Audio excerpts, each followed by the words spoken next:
সময় অল্প কথায় বলতে চাই, এই শহীদের যেই তালিকা আমরা দেখতে পাচ্ছি, শহীদ লিয়াকত হালিম থেকে শুরু করে আল্লামা নুরুল ইসলাম ফারুকী থেকে শুরু করে আমাদের এইবারে 2025 সালে এসে আল্লামা রইসউদ্দিনের শাহাদাতের মাধ্যমে আমাদেরকে জানান দিতে চাই এই শহীদের তালিকা আরো দীর্ঘ হওয়ার সম্ভাবনা আছে। আহলে সুন্নাত ওয়াল জামাতের কর্মকাণ্ড এই রইসউদ্দিন হত্যার মাধ্যমে তারা ঘুম পাড়িয়ে দিতে চেয়েছিল। আমরা লাখ রইসউদ্দিন জেগে উঠেছি।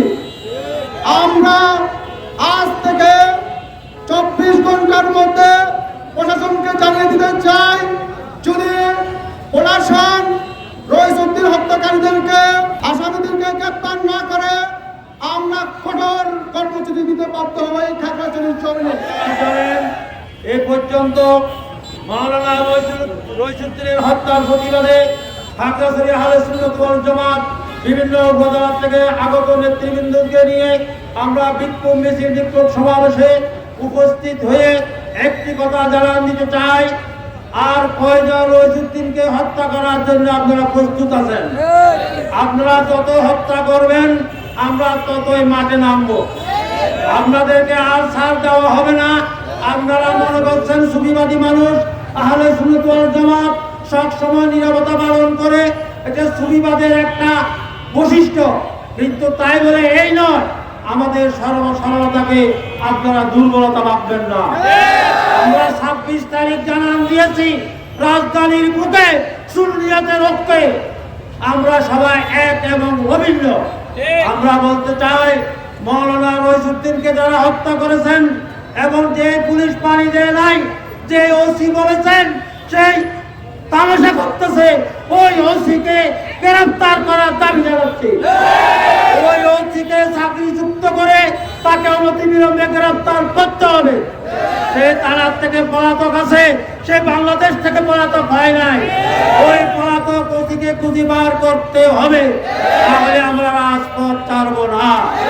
স্বরাষ্ট্র উপদেষ্টা মহোদয়কে বলতে চাই, আপনি যদি আজকে দিনের মধ্যে যেটা গ্রেফতার না করেন, কাল থেকে আপনাকে গদিতে বসতে দেওয়া হবে না। ধর্ম উপদেষ্টাকে বলতে চাই, আপনি একজন আলেম, আলেম নামে একজন কলঙ্ক। আপনি কোন পক্ষের আলেম? আপনি কোন জাহেল, কোন মূর্খ? আপনি কেন একটা প্রতিবাদ করলেন না? আজকে কমই ধরনের আলেমেরা প্রতিবাদ করছে, সব ধরনের আলেমেরা প্রতিবাদ করছে। একজন ইমামকে হত্যা করা হয় নাই, সারা বাংলাদেশের ইমামকে হত্যা করা হয়েছে। একজন ইমামকে হত্যা করা হয় নাই, পৃথিবীর ইমামদেরকে হত্যা করা হয়েছে। সেই যে ধরে এলাম সেই অপরাধী, আইন অনুযায়ী তার বিচার হবে। বিচার করার ক্ষমতা তো কারো হাতে দেওয়া হয় নাই। আপনারা কারা? আপনারা কি করতে চান? আপনারা আল্লামা নুরুল ইসলাম ফারুককে হত্যা যারা করেছেন, রইসউদ্দিনকেও তারা হত্যা করেছেন। এটা সাক্ষীদের ভাষায় স্পষ্ট প্রমাণ হয়ে গেছে। তাই এটা তদন্তের কোনো দরকার নাই, স্পষ্ট ভিডিও ফুটেজের মধ্যে আছে। আপনারা আসামিকে গ্রেফতার করুন। আর যদি আপনারা এটা তামাশা করেন, সারা বাংলার খানাকা, মসজিদ, মাদ্রাসা কেউ বসে থাকবে না। একটা 5ই আগস্ট পরিণত হবে দেশের জন্য। হাজতে নিয়ে যাচ্ছে ওই কুলাঙ্গার সীমার পুলিশ শহীদ আল্লামা রইসউদ্দিনের সাথে, সেই দিন ইমাম হুসাইনের সাথে কারবালার প্রান্তরে সীমার যে আচরণ করেছে আল্লামা রইসউদ্দিনের সাথে, ওই কুলাঙ্গার পুলিশ একই আচরণ করেছে। মুখে পানি নিয়ে এক বিন্দু পানি তাকে পান করতে দেয় নাই। পুলিশ প্রশাসনের কাছে আমরা বিচার চাই। আপনারা অনতি বিলম্বে এই কুলাঙ্গার সীমার পুলিশকে অ্যারেস্ট করুন আর বিচার করুন, নাইলে সকল পুলিশের মুখ দেখাতে আপনারা পারবেন না। সকল পুলিশের মুখ লজ্জিত হবে, লাঞ্ছিত হবে। ওই কুলাঙ্গার সীমার পুলিশকে আপনারা অ্যারেস্ট করুন এবং তার বিচার করুন। আক্রান্ত হৃদয় নিয়ে আফসোস নিয়ে আজকে মুক্ত মঞ্চে বক্তব্য হচ্ছে, অন্তর্বর্তীকালীন সরকারের ধর্মীয় উপদেষ্টা, উনি একজন ইমাম, উনি একজন খতিব, উনি একজন আলেম।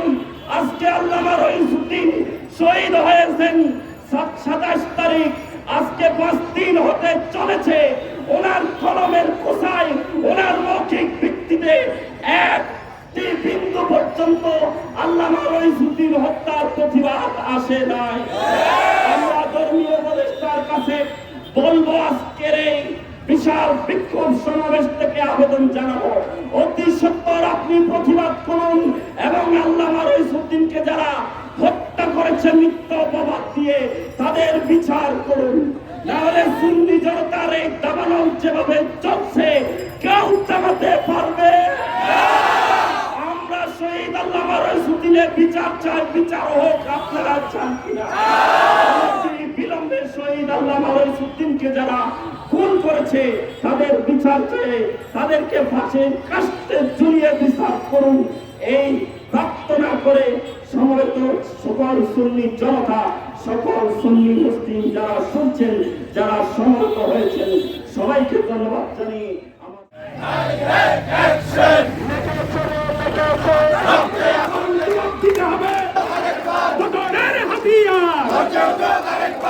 নারে তাকবীর, আল্লাহু আকবার।